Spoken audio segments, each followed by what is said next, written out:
કેમ છો વિદ્યાર્થી મિત્રો? હું નવીન પટેલ, મારી ચેનલ મેથ્સ વિથ નવીન પટેલમાં આપ સૌનું સ્વાગત કરું છું. આજે આપણે ધોરણ 11 ચેપ્ટર 1 ગણમાં સ્વાધ્યાય 1.4 ની શરૂઆત કરીશું. તેમાં દાખલા નંબર 1 છે, નીચે આપેલી જોડીઓના ગણોનો યોગગણ લખો.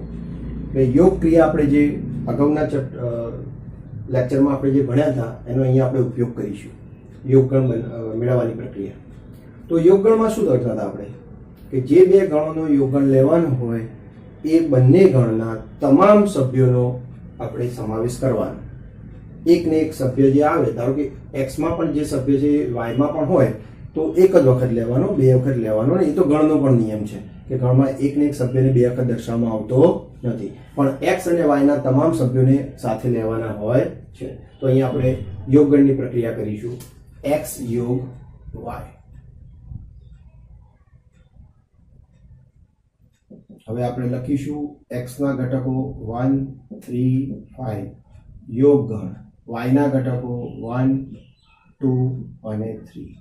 હવે આ બંનેના યોગગણના તમામ ઘટકો આપણે લઈએ તો પહેલા આપણે x ના બધા લખી જ દેવાના.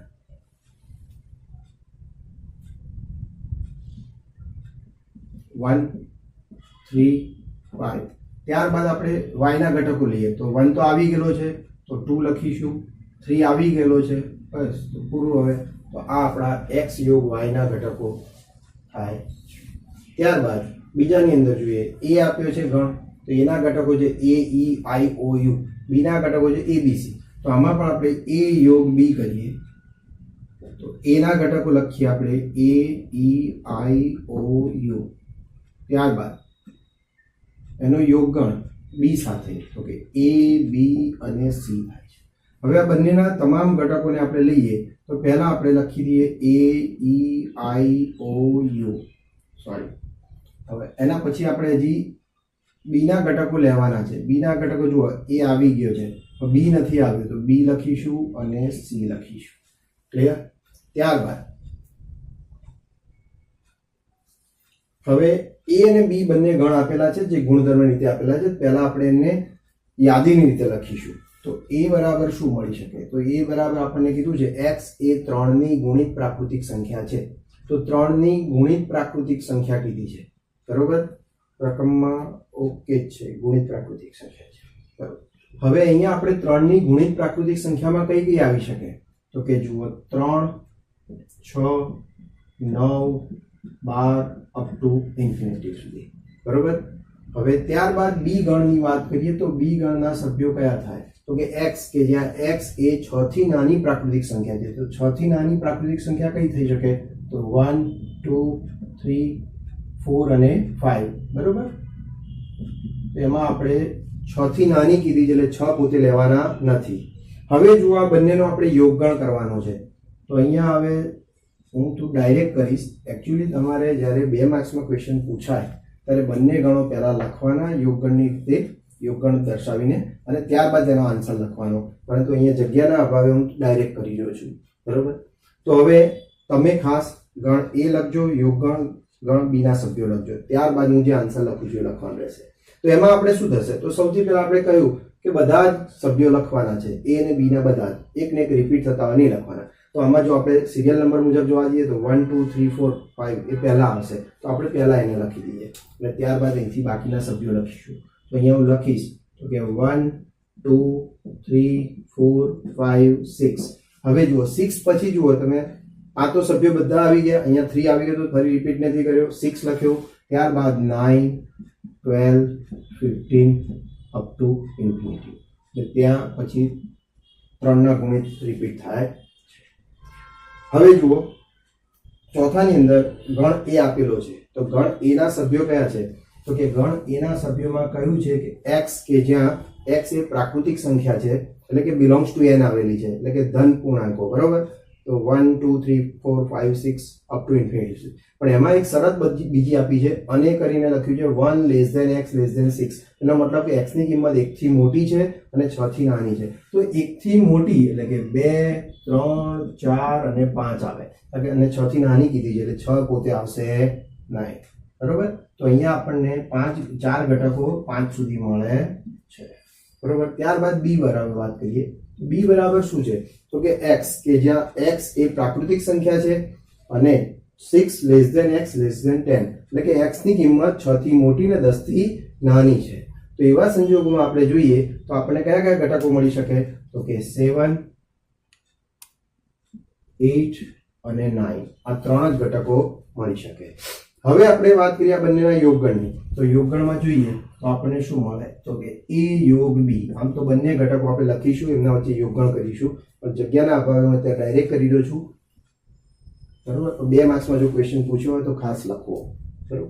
હવે જો આપણે યોગગણમાં નિયમ મુજબ શું છે કે a ના તમામ સભ્યો આપણે લખી દઈએ તો મને અહીંયા મળે કે 2, 3, 4 અને 5. ત્યારબાદ b ના ઘટકો લખીએ તો કે 7, 8 અને 9 તમામ ઘટકો આવે છે, કારણ કે આ બંનેમાં એક પણ સામાન્ય સભ્ય નથી. બરોબર. ત્યારબાદ હવે પાંચમો આપણે એક્ઝામ્પલ જોઈએ.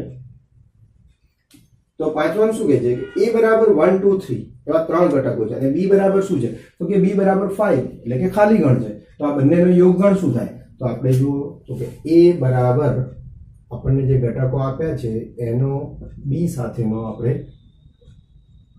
યોગગણ કરવાનું. તો આપણે હું લખું છું અહીંયા 1, 2, 3 આ ત્રણ ઘટકો લખ્યા, એનો યોગગણ કરવું અને આ ખાલી ગણ છે 5 એટલે આપણે ખાલી ગણ લખી શકીએ.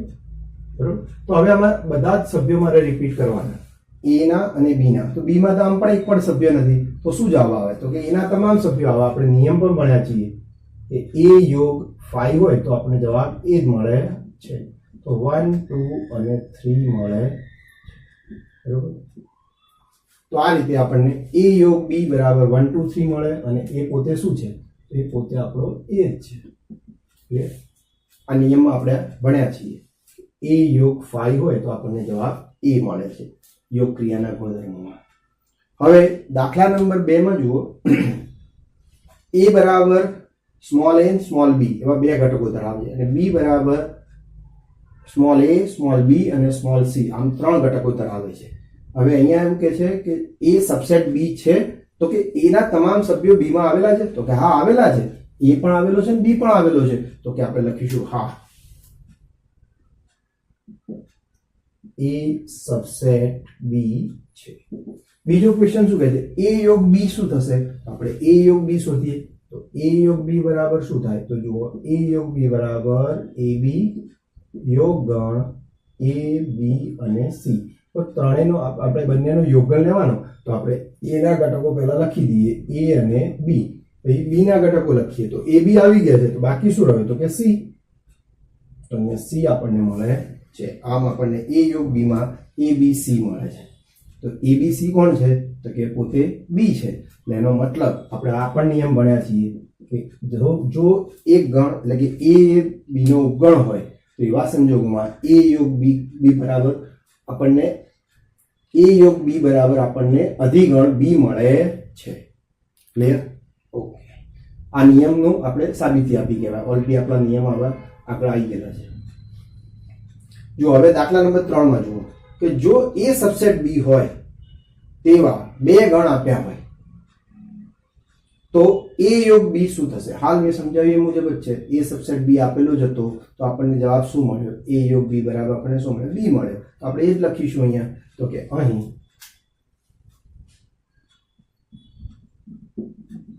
a યોગ b બરાબર b મળે. ત્યારબાદ જુઓ દાખલા નંબર 4 માં કહે છે આપણને 4 ગણ આપ્યા છે a b c ને d. હવે a ના સભ્યો છે 1, 2, 3, 4, b ના સભ્યો છે 3, 4, 5, 6, c ના સભ્યો છે 5, 6, 7, 8 અને d ના સભ્યો છે 7, 8, 9, 10.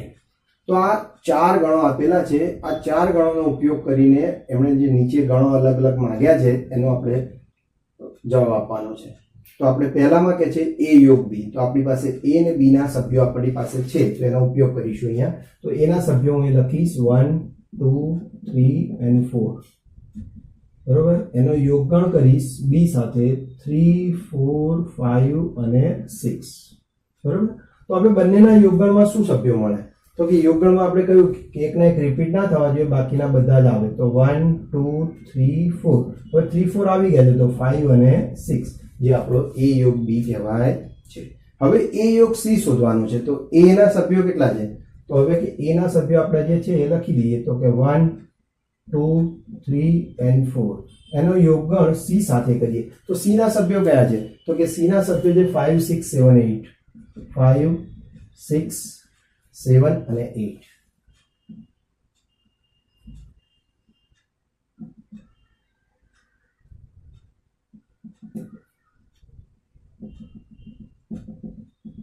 તો હવે આ બંનેના યોગગણની વાત કરીએ તો યોગગણમાં તમામ સભ્યો આવશે. તો આપણે લખીશું 1 2 3 4 5 6 7 અને 8. આમ તમામ સભ્યો આપણને મળે છે. બરોબર. તો આમ આપણને A યોગ C મળે છે. હવે બાકીના આની અંદર દાખલા નંબર 4 માં આપણને ટોટલ 7 આપ્યા છે. 2 ગણ્યા, બાકીની આગળ આપણે ગણાવી છે. હવે દાખલા નંબર 4 માં ત્રીજો B યોગ C, જેમાં B આપણને આપેલો છે 3 4 5 6. તો આપણે B ને પહેલા લખીશું 3 4 5 6. એનો યોગગણ કરીશું C સાથે. તો C ના ઘટકો છે 5 6 7 8. તો આ બંનેના યોગગણમાં શું થાય? તો કે યોગગણનો નિયમ છે કે એકને એક ઘટકો ફરીને લેવાના, બાકીના બધા જ લેવાના. તો આપણે લખીશું 3 4 5 અને 6 એનો યોગગણ કરીશું. તો યોગગણમાં આપણે ફરી ઘટકો લઈશું, પણ એકના એક ફરી નહીં લેવાના. તો 5 ને 6 બંને આવે, પણ જે બંને ઓલરેડી આવી ગયેલા છે એટલે આપણે ફરી લઈશું નહીં, પણ 7 અને 8 મળશે. તો આ આપણો B યોગ C થાય છે. ત્યારબાદ આપણે જુઓ B યોગ D ની વાત કરીએ. તો B ના સભ્યો કયા છે? તો કે B ના સભ્યો છે 3 4 5 6. એનો યોગગણ કરીએ D સાથે. તો D ના ઘટકો કયા છે? તો D ના ઘટકો છે આપણી પાસે 7 8 9 અને 10. હવે એની અંદર આપણે વાત કરીએ તો આપણને કયા ઘટકો થાય? યોગગણની વાત કરીએ તો પહેલા તો 3 4 5 અને 6 એનો યોગગણ કરીએ આપણે D સાથે. તો D ના ઘટકો ફરી રિપીટ થશે. તો કે 7 8 9 and 10. બરોબર. ચલો હવે આપણે વાત કરીએ A યોગ B યોગ C. તો આની અંદર આપણે જૂથનો નિયમ યુઝ કરીશું. તો આપણે લખીએ આની અંદર A યોગ B ને પહેલા જૂથ બનાવી દઈએ અને એનો યોગગણ C સાથે કરી શકીએ. બરોબર. હવે જૂથનો નિયમ ઓલરેડી ભણ્યા છીએ આપણે. A યોગ B નું જૂથ બનાવો, A યોગ C નું બનાવો અથવા B યોગ C નું બનાવો, કોઈ ફરક પડતો નથી. ગમે તે એક જૂથ બનાવો અને બાકીનાનું પછી યોગગણ કરો. તો આપણે પહેલા A ને B ના યોગગણની વાત કરીશું. તો આપણે A અને B નો યોગગણ કરીએ. તો A ના સભ્યો કયા છે? તો કે 1 2 3 અને 4 એનો યોગગણ કરીએ B સાથે. તો B ના ઘટકો કયા છે? તો કે B ના ઘટકો છે 3 4 5 અને 6. હવે આ બંનેનો યોગગણ જે આવે એની સાથે આપણે C નો યોગગણ લઈશું. C ના ઘટકો છે 5 6 7 અને 8. બરાબર. હવે જોઈએ, જુઓ સૌથી પહેલા આપણે આ જૂથ છે એનું યોગગણ કરીએ તો આપણને એકને એક ઘટક રિપીટ ના થવા જોઈએ, બાકીના બધા જ લખવાના. તો કે 1 2 3 4 5 અને 6 એનો યોગગણ કરીએ 5 6 7 and 8. તો હવે આપણે એમાં વાત કરીએ તો જુઓ ફરી રિપીટ નહીં કરવાના. આમાં જે પહેલા છે પહેલા ગણના બધા જ ઘટકો લઈ લઈએ. જે યોગગણ છે A યોગ B ના જે ઘટકો છે એને બધા જ આપણે પહેલા લખી દઈએ. તો આપણને ઘટક મળશે 1 2 3 4 5 and 6. ત્યારબાદ હવે બીજા જે C ઘટક છે, C ગણ છે એના ઘટકો લઈએ. તો 5 અને 6 તો ઓલરેડી આવી ગયેલા છે. તો આપણને બાકી રહેતા ઘટકો એટલે કે 7 અને 8 લખવાના થાય છે.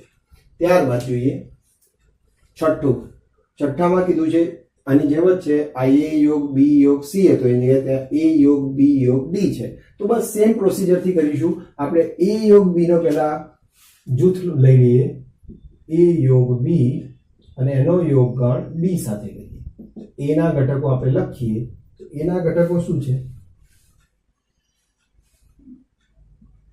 A ના ઘટકો તરીકે લખીએ આપણે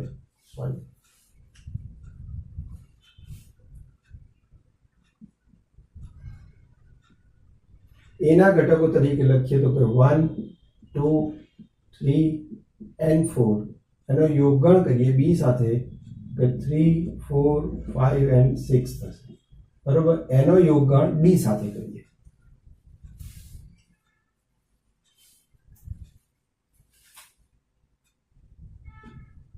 તો ડી ના ઘટકો ક્યાં થાય? તો કે 7, 8, 9 and 10. બરોબર. હવે આપણે જોઈએ આ જૂથ જે આપેલું છે a યોગ b એના ઘટકો ઓલરેડી આપણે શોધ્યા હતા. એ જ રીતે અહીંયા પણ શોધવાના થશે. તો આપણે શોધીએ તો કયા મળે? તો કે 1, 2, 3 and 4 એક સાથે લઈ લીધા. ત્યારબાદ હવે એટલે a ના ઘટકો બધા લઈ લીધા. તો હવે આપણે b ના ઘટકો લઈએ તો 3, 4 આવી ગયા છે, તો 5 અને 6 એનો યોગદાન કરીએ 7, 8, 9 and 10 સાથે. તો હવે આ બધા જ ઘટકો આપણે લેવાના છે. તો જુઓ 1, 2, 3, 4, 5, 6 એ પહેલા લખી દઈશું આપણે.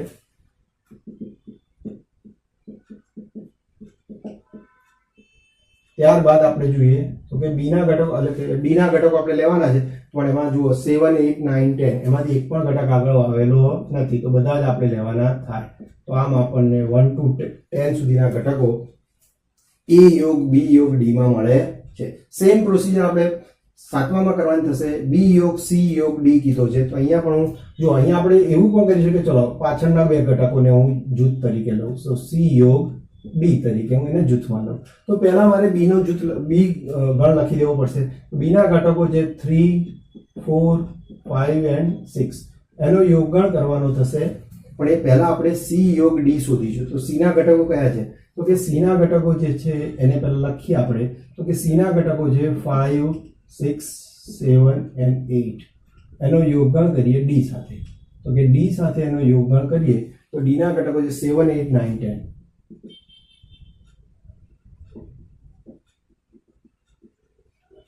તો જુઓ આની અંદર આપણે આગળ વધીએ તો કે જુઓ 3, 4, 5 and 6 એનો યોગગણ થશે 5, 6, 7, 8 યોગ 7, 8, 9, 10. તો 7, 8 બંનેમાં આવે છે, તો ફરી રિપીટ નહીં કરવાના. કે 5, 6, 7, 8 7, 8 ફરી આવે છે, તો 9 and 10. હવે આનો યોગગણ આપણે બી સાથે કરીએ. તો બી ના ઘટકો છે આપણે પહેલા લખી દઈશું. તો એના ઘટકો થાય 3, 4, 5 and 6. હવે એને આપણે સી યોગ ડી ના ઘટકો સાથે આપણે લઈએ યોગગણમાં. તો આમાં 5, 6 આવી ગયેલા છે, એટલે ફરી રિપીટ થશે નહીં.